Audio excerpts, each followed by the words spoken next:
This right here is the parrillada plate with chicken and beef and a ribeye taco. This is a giant margarita. And you guys, if you're watching on YouTube, don't forget to subscribe and like the video. And if you're watching at home, scan the QR code to subscribe on YouTube. Now we're gonna go inside the Grey Moss Inn, go on a ghost tour, and we're gonna see how they're making all this delicious food.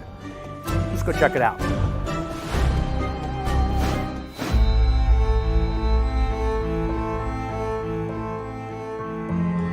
Joining us now is one of the owners here at the Grey Moss Inn, Martha Valadez. Thank you so much for having us. Absolutely. This place has a lot of haunted history to it and wonderful food. So talk to me about the space itself. When did it open and when did you become a part of it? It opened in 1929. Mary Howell was the original owner. It went to a couple of owners and then unfortunately had to close during the pandemic. So it stayed closed for a couple of years. So the haunted aspect of it didn't scare you away? It scared my sister a little bit. I bet it did, yeah. But not too much for me, not too much for me. Something happened over here recently, right? Something paranormal. Yes, it did, and we actually caught it on our cameras. We had a bartender standing here, and right behind me, you see the glassware in the back. Glass just flew off the shelf for no reason, and it was pretty scary because there, as you can see, there is no way that it could get a draft, and yeah, that was a little strange. Okay. I was a little skeptical when they told me, and I was like, no way, somebody must have been around, something must have happened, so we had to go back and look on the cameras. And yeah, there is no explanation that I can come up with.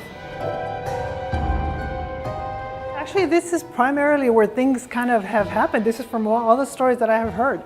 So this restaurant, like I told you, was first opened by Mary Howell, and it is said that it is her spirit. So from what I hear, a lot of people feel her presence. You can't see her if you're looking at her directly, but you kind of sense it in your peripheral vision, and you see the movement on your peripheral vision. Do you You see? Oh. Actually, right before we opened, we were still remodeling, and we were trying to empty our well tank when we were still on a well, and we left the faucets open to drain the tank. Over here, there was only like 4 or 5 of us, and we were talking in the front dining room, and then we said, oh, it's time to go. Can you go close the faucet? And we get back there, and the faucets are completely closed. And of course, we thought one of them was playing a joke, but everybody claims that nope, nobody went back there, and the water was closed on its own. So we attribute that also to Mary and her helpers. Well, I'll tell you what, I think we've scared up an appetite. I'm getting hungry. And so you have a whole new menu that you're gonna be showing off for us, and I'm super excited. We need to go hang out at the patio. Yes. And I probably need a drink now.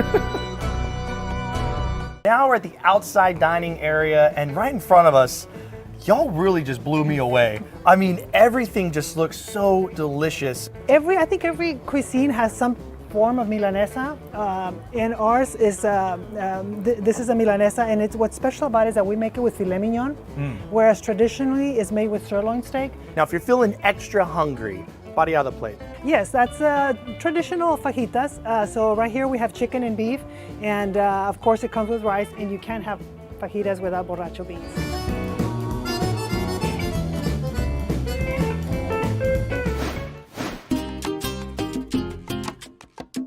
So tender, so much flavor. Now, I mean, the seasoning process cooked on the fire, you know there's just a ton of all that juiciness that gets locked in, and you can really taste it when you're taking a bite.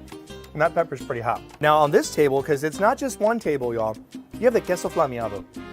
And a beautiful chorizo in there, the flavor, the cheese, everything melted and melded together. And you pull up on it, and you get that beautiful cheese pull. I mean, how popular is that one? Very, very popular. From what I understand, guests love it because we have plenty of chorizo, homemade chorizo, and you know, with that queso, it's just really, really good. And of course, with homemade tortillas. I was gonna say, you have the corn and you have the flour, homemade, and that's a huge indicator that y'all know what you're doing in here. You gotta have good tortillas. You do. You know? Enchiladas, and you also have ribeye tacos. If you had to pick one of these that you would try right now, what would you go for? I'd definitely go for the ribeye tacos. Ooh! You have the fresh tortillas on the inside. The ribeye meat is just grilled right there. And then you have avocado, cilantro, cheese on there, and another serrano. Cheers to you. Okay, here we go. You guys, the Grey Moss Inn, new menu. This is where it's at. Come get a little spooky tales, eat some great food, and just relax with the whole family. All right, and that's the tacos. All right.